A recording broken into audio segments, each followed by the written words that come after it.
Hello students, जैसा कि previous video में मैंने आपको क्लास 10th के एक्सरसाइज 3.1 के क्वेश्चन नंबर 2 को सॉल्व कराया था। तो 1 और 2 मैंने सॉल्व करा दिया है एक्सरसाइज 3.1 के। अब देखिए क्वेश्चन नंबर 3 को आज हम सॉल्व करने जा रहे हैं कि क्वेश्चन नंबर 3 हमारा क्या है। तो the cost of 2 kg apple and 1 kg of grapes on a day was found to be ₹160।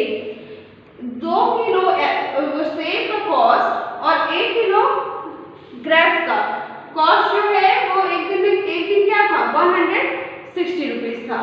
After a month, कुछ महीनों बाद, the cost of 4 kg apples and 2 kg of grapes is 300 rupees.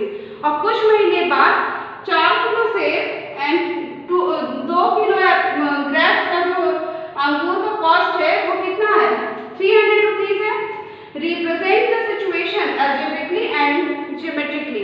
और इस situation को हमें क्या करना है, अलजेब्रिकली और ज्योमेट्रिकली सॉल्व करना है। तो कैसे हम करेंगे, सबसे पहले हम कंसीडर करेंगे let the cost of 1 kg apple is equal to x consider कर लिया। फिर हम क्या करेंगे, let the cost of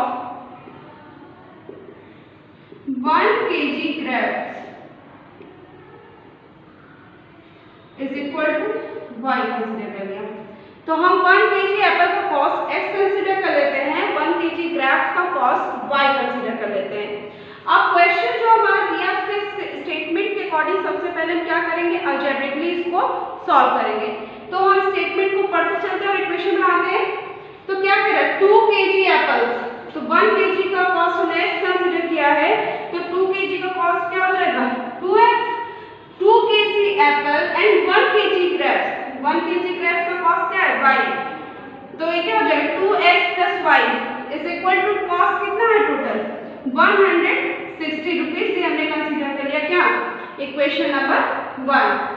next है कुछ महीनों बाद, after a month, cost of 4 kg Apple. तो 4 kg एप्पल का कॉस्ट कितना हो जाएगा, 4x। क्यों, क्योंकि 1 kg एप्पल का कॉस्ट हमने कंसीडर किया कितना, x rupees. And 2 kg of grapes, तो 1 kg ग्रेप्स का कॉस्ट y है, तो 2 kg ग्रेप्स का कॉस्ट कितना होगा, 2y। और ये कितना है, 300 रुपीज। ये हमने इसको अलजेब्रिकली सॉल्व कर लिया। अब अलजेब्रिकली तो सॉल्व करने, लेकिन ग्राफिकली सॉल्व करने के लिए वैल्यूज फाइंड करनी होगी। दोनों इक्वेशन से अलग अलग x और y की वैल्यू फाइंड करनी होगी। तो पहले हम यहाँ पे कॉलम्स बना देते हैं। जब हमने कॉलम्स बना दिए तो ये x और y हमने यहाँ डिनोट कर दिया है। अब देखिए फर्स्ट इक्वेशन को हम सबसे पहले यहाँ मेंशन करते हैं। क्या है first equation, 2x + y is equal to है 160। 2x + y इक्वल टू क्या है, 160 है। तो सबसे पहले हम x की वैल्यू क्या रख दें, 60। x की वैल्यू अगर 60 रखते हैं तो इक्वेशन की हेल्प से हम देखेंगे कि y की वैल्यू क्या मिल रही है। तो रख देते हैं 2 × 60 + y इज इक्वल टू क्या है, 160। तो 2 6 12, तो ये हो जाएगा 2 × 60 कितना आ जाएगा, 120 आएगा, plus y is equal to क्या है, 160। तो y इक्वल टू क्या हो जाएगा, 160 - 120, then we get y equal to 40. When we put the value of x is 60, then we get value of y is 40. तो हमने x और y की 1 वैल्यू यहाँ पे फाइंड कर ली। अब हम इक्वेशन को नहीं इरेज करेंगे, जो सॉल्यूशंस को इरेज करते हैं, क्योंकि हमें सेकंड वैल्यू फाइंड करनी है। तो देखिए अगर हम y की वैल्यू 40 रख दें, यहाँ पे ये हमको मिल गया। अब इसके बाद हम y की वैल्यू कुछ भी रख दें, सपोज दैट y की वैल्यू 40 रख देते हैं या 60 रख दीजिए, y की वैल्यू 60 रख देते हैं। तो यहाँ पे देखिए क्या हो जाएगा, 2x + 60 इज इक्वल टू क्या है, 160। यहाँ पे मैंने वैल्यू खुद से रखी है, आप अपने मन से कोई भी वैल्यू रख सकते हैं, क्योंकि हमें इसको ज्योमेट्रिकली ग्राफ पेपर पे रिप्रेजेंट करना है। तो देखिए, तो 2x इज इक्वल टू, ये +60 राइट साइड में जाएगा तो क्या होगा, 160 - 60 होगा। तो 2x इज इक्वल टू ये क्या हो गया, 100।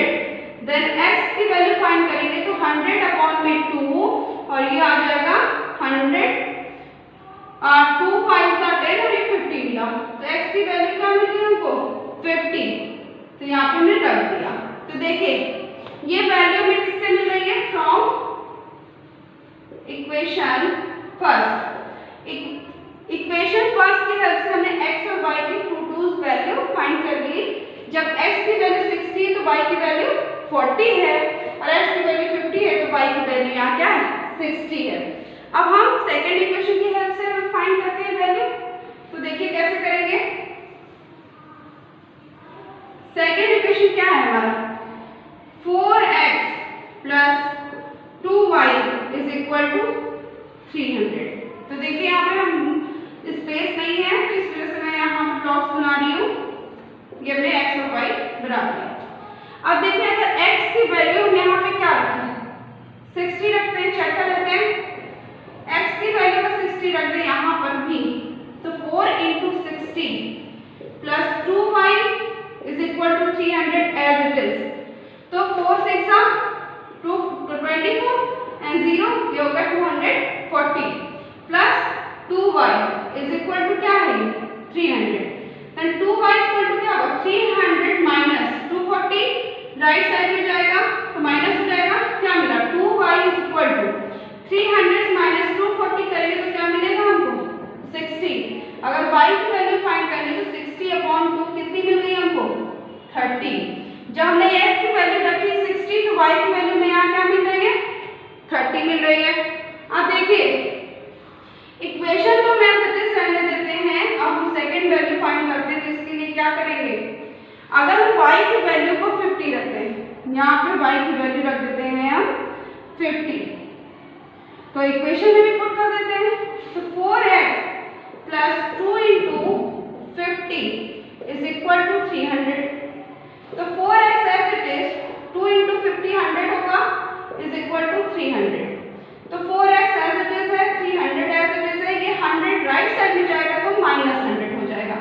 Then 4x is equal to क्या मिला ये हमें 200, x is equal to 200 upon में 4, तो क्या हो जाएगा 4 5 20, ये मिल गया हमें x की वैल्यू क्या 50। जब हमने y की वैल्यू भी 50 रखी तो x की वैल्यू में क्या मिल रही है 50 मिल रही है। तो देखिए यहाँ पे आपका अलजेब्रिक सॉल्यूशन सिर्फ इतना है, ठीक है। आप इसका स्क्रीनशॉट ले लीजिए ताकि मैं आगे आपको ज्योमेट्रिकल सॉल्यूशन बताऊं। देखिए अब हम यहाँ पे ये जो हमारा सॉल्यूशन था इसको हम यहाँ इरेज कर दे रहे हैं। अब ये फ्रॉम इक्वेशन 1 से हमें वैल्यू मिल गई थी x और y की टूटूज वैल्यू, और इक्वेशन 2 से हमें जो वैल्यू मिली इसका भी हम यहाँ पे ब्लॉक्स बना देंगे। ये x और y, अब देखिए क्या था x की वैल्यू जब 60 है तो y की वैल्यू 30 एंड x की वैल्यू 50 है तो y की वैल्यू 50 है। तो देखिए यहाँ पे मैंने इसको इरेज कर दिया ब्लॉक्स को। अब आपका ये हमें क्या करना था, इस क्वेश्चन को क्या करना है represent the solution the situation algebraically and geometrically. तो अलजेब्रिकली तो सिचुएशन को मैंने रिप्रेजेंट कर दिया, और ज्योमेट्रिकली रिप्रेजेंट करने के लिए इक्वेशन 1 और इक्वेशन 2 से मैंने ब्लॉक्स x और y की टूटूज वैल्यू भी फाइंड कर लिए। अब इसको ज्योमेट्री रिप्रेजेंट करने जा रहे हैं। आपने इसका स्क्रीनशॉट ले लिया होगा, अब मैं इसको इरेज कर रही हूँ। देखिए इरेज कर दिया मैंने। अब हम बनाएंगे यहाँ पे क्या x एक्सिस और y एक्सिस बनाते हैं। आप इसको ग्राफ पेपर पे बनाएंगे, ये हमने x एक्सिस और y एक्सिस बना दें। ये सेंटर आपका ओरिजिन हो गया 0। सबसे पहले हम दोनों ग्राफ को देखते हैं, दोनों ग्राफ में maximum value minimum value check करते हैं। तो मैक्सिमम वैल्यू है 60, मिनिमम वैल्यू कितनी 30, तो डिनोट कर देते हैं इसमें 10 20 30 40 50 और ये 60। 10 20 30 40 50 और ये आपका क्या हो जाएगा यहाँ पे, ये हो गया 60 बाई एक्सिस। यहाँ पे देखिए ये माइनस में नंबर हो गए -10 -20 -30 -40 -50 एंड माइनस में 60। -10, -20, -30, -40, -50 और ये -60। ये मैं विदाउट स्केल बना रही हूँ, आप ग्राफ पेपर पे स्केल की हेल्प लेकर इसको बनाएंगे। अब देखिए, अब इक्वेशन 1 से जो डेटा मिला उससे हमें एक लाइन ड्रॉ होगी, इक्वेशन 2 से जो डेटा मिला उससे एक लाइन ड्रॉ होगी। कैसे ड्रॉ करेंगे? देखिए, एक्स पे हम क्या करेंगे? 60। जब x की वैल्यू 60 तो y की वैल्यू कितनी है? 40। तो इधर से आप देखेंगे 40 यहाँ पे है और ये x एक्सिस के यहाँ पे पॉइंट है, तो ये क्या है? 40 60 का पॉइंट हो गया। 40 60, चाहे तो आप इसको मेंशन भी कर सकते हैं, सॉरी 60 एंड 40 का पॉइंट हुआ, क्योंकि फर्स्ट पॉइंट हम x एक्सिस वाले को लिखते हैं और सेकंड पॉइंट y एक्सिस वाले को लिखते हैं। नेक्स्ट क्या है? जब x की वैल्यू 50 है तो y की वैल्यू कितनी है? 60। अब देखिए, ये x की वैल्यू 50 तो y की वैल्यू यहाँ पे आ रही है आपकी हो गई 50 एंड 60। अब आप क्या करेंगे? ये एक लाइन ऐसे हमारी ड्रॉ होगी। अब हम आते हैं सेकंड इक्वेशन पे। x की वैल्यू जब 60 है तो y की वैल्यू इक्वेशन 2 से जो हमें ड्रॉ हुई है, हमने फर्स्ट लाइन ड्रॉ कर ली फ्रॉम इक्वेशन 1। अब यहाँ पे इक्वेशन 2 की हेल्प से हम क्या करेंगे? सेकंड लाइन को ड्रॉ करेंगे। x की वैल्यू जब 60 है तो y की वैल्यू कितनी है? 30। तो x की वैल्यू 60 और y की वैल्यू हम क्या लेंगे? 30। ये यहाँ पे आ गई 30। तो ये पॉइंट आपका क्या हो गया? 60 और 30 का पॉइंट हो गया। ठीक है, फिर क्या? x की वैल्यू जब है आपकी 50 तो y की वैल्यू भी 50 है, ये आपका यहाँ पे है।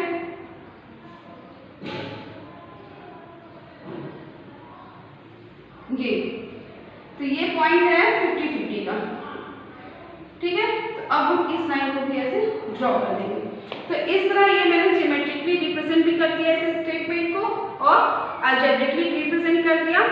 अगर आपको इस क्वेश्चन को समझने में कोई भी प्रॉब्लम फेस करनी होगी तो आप कमेंट बॉक्स में मैसेज कर दीजिएगा, और अगर आपको समझ में आया होगा तो आप वीडियो को लाइक कर दीजिएगा और शेयर कर दीजिएगा।